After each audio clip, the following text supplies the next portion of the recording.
দেখুন কাদার গাড়ি থেকে কিভাবে কাদা বের হচ্ছে। কাদা দেওয়ার নেটটি জাম হয়ে গিয়েছে, এই কারণে কিন্তু এক সাইড থেকে কাদা বের হচ্ছে, ভালোভাবে কাদা বের হতে পারছে না। আর ওই দিকে ইট কাটতেছে,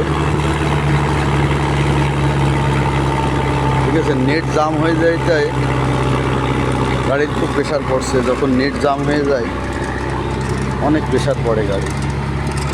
ওই সাইড থেকে কাদা বের হচ্ছে, আর এই সাইড থেকে কিন্তু কাদা বের হচ্ছে না।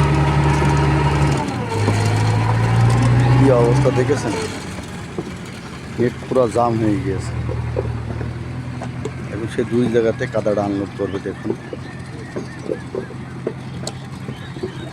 কিভাবে কাদা আনলোড হচ্ছে,